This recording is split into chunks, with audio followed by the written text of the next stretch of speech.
Dans un état de droit, les gens ont le droit de dire ce qu'ils pensent. Quand Jean-Rémy Yama dit qu'il a l'intime conviction qu'Ali Bongo est mort, et alors? Mais si vous estimez qu'il est vivant, pourquoi vous voulez l'arrêter? Pourquoi vous arrêtez Sylvie Mbott? Pourquoi vous arrêtez les syndicalistes juste parce qu'ils donnent leur avis? Parce que pour déstabiliser un pays, il faut qu'il soit d'abord stable. Vous êtes sûr que le Gabon est stable? Pourquoi vous êtes si frileux? Ils craignent quoi en fait? Ils ont peur de quoi? Privan Gomo, il s'est levé dans la situation où est notre pays. Chaque Gabonais a le devoir de faire ce qu'il peut pour libérer ce pays. Chacun a le droit de faire ce qu'il peut, ce qui lui paraît juste. Oui, Privan Gomo a fait ce qu'il a estimé juste de faire, d'aller devant l'ambassade de France et de tenir un discours. Mais je me souviens il y a quelques années, 2015, lorsque Akrombessi a été arrêté en France, mis en examen pour corruption d'agents étrangers. Les gens qui le soutenaient sont allés faire une manifestation devant l'ambassade de France. Lequel d'entre eux a été arrêté? Priva est allé lire un discours. Il a dit ce qu'il voulait dire. En quoi il a troublé l'ordre public? Pour se retrouver aujourd'hui déféré à la prison centrale. On peut se lever comme ça, on arrête tel, on arrête tel. Ce n'est pas possible. Et c'est ceux qui font ça qui estiment qu'ils sont dans leur bon droit. Non. Les gens ont le droit de dire ce qu'ils pensent. Si vous dites qu'Ali Bongo est vivant, le fait que les gens disent qu'il est mort, c'est ce qui va le tuer. Ça va lui faire quoi? Ça va lui enlever quoi? Ça va lui enlever quoi? Une chose est sûre et certaine, c'est que l'homme que vous présentez comme étant Ali Bongo n'est pas en mesure de diriger le pays non plus.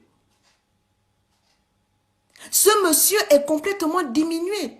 Lorsque Julien Korbokale dit qu'il faut arrêter de parler de la santé d'Ali Bongo, il a droit à un peu d'humanité. Je vais répondre à M. Korbokale en lui disant que Ali Bongo n'a pas droit à un peu d'humanité. Ali Bongo a droit à beaucoup d'humanité. Et c'est au nom de cette humanité que lorsqu'on sait que parce qu'il est humain, parce qu'il n'est pas un robot, le type d'AVC dont il a été frappé laisse des séquelles irréversibles. Et même s'il doit se remettre, ce n'est pas en un temps aussi record. C'est au nom de cette humanité que nous savons qu'Ali Bongo n'est plus en mesure de diriger le pays. Parce qu'il est considérablement diminué. Parce que cet AVC a fait de lui un légume. Vous avez fait un culte écuménique où il y avait les musulmans, les catholiques, les protestants, tout le monde pour soi-disant rendre grâce à Dieu. Parce que tout d'un coup, Ali Bongo est devenu humain. Mais ceux qui ont assisté à ce culte ont dit que l'homme qu'ils ont vu là était aveugle.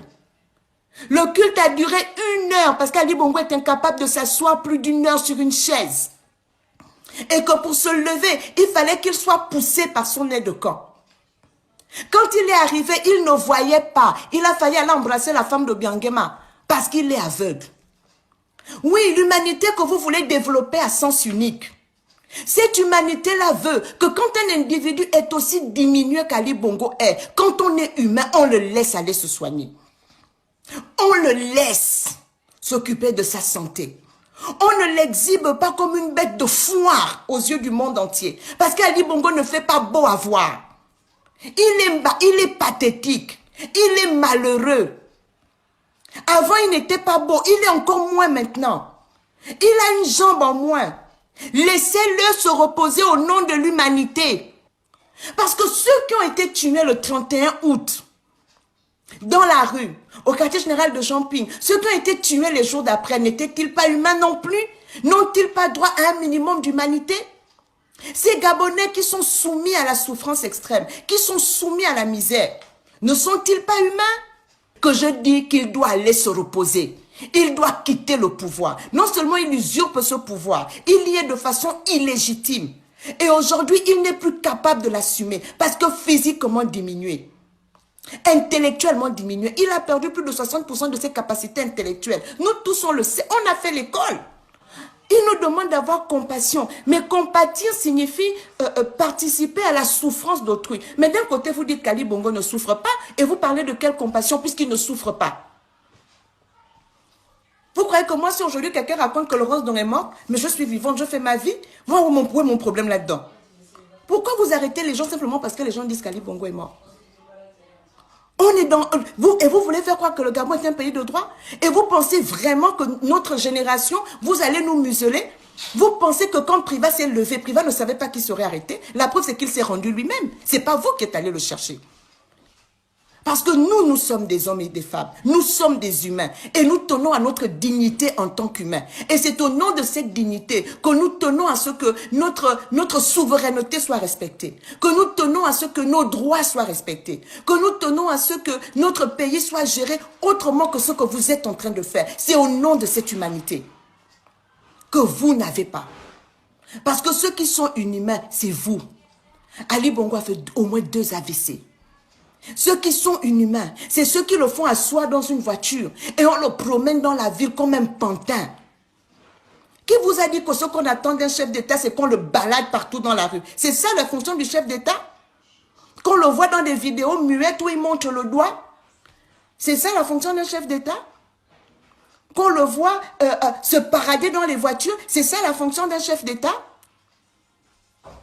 Il y a eu des faits graves dans le pays, il ne s'exprime pas. Il est venu faire un discours cousu de toutes pièces, le 8 juin. Le jour où on célèbre l'anniversaire de la mort de son soi-disant père. Parce que tout doit tourner autour de leur famille. Quand les jeunes ont été dans la rue, il y a eu le coup d'état manqué, il y a eu les retraités qui sont dans la rue. Tout ça, on ne l'entend pas. Ça ne l'intéresse pas? C'est pas ça le pays? C'est pour l'anniversaire de la mort d'Omar qu'il se lève pour venir raconter des âneries aux gens? Venir dire que lui-même, il reconnaît que les institutions qui l'ont établi au pouvoir sont corrompues? Il faut qu'on arrête à un moment donné. S'il vous plaît, chers compatriotes, rejoignez ceux qui sont sur le terrain. Mais de grâce, mobilisons-nous. C'est le moment de ne rien lâcher. Quand appel à agir est sur le terrain, allez-y. Marcel Libama, ils sont sur le terrain, allez-y. Les prisons ne sont pas assez grandes pour mettre tout le monde. Ils ne peuvent pas enfermer tout un pays. Ce n'est pas possible. Nous devons rentrer dans la désobéissance civile. On n'obéit pas à un régime qui est inique. On n'obéit pas à des gens qui violent vos droits. On n'obéit pas à des gens qui n'ont que pour seul leitmotiv voler le pays et ne pas le diriger. Ce n'est pas possible. Ce n'est pas possible. Voilà un peu ce que je voulais nous dire ce soir, sans m'étendre davantage. Juste nous dire que le pays ne va pas bien, on le sait tous. Le pays n'ira pas mieux tant que ces gens seront là. Il est temps de se mobiliser vraiment. Ali Bongo n'est pas en mesure de diriger le pays. S'il est mort, s'il est vivant, si celui qu'on nous montre là et qu'on nous dit que c'est Ali Bongo, partons du principe que ce gars-là non plus n'est pas capable de diriger le pays. Donc, nous exigeons la vacance du pouvoir. Qu'on dise que le Gabon aujourd'hui n'a plus de président.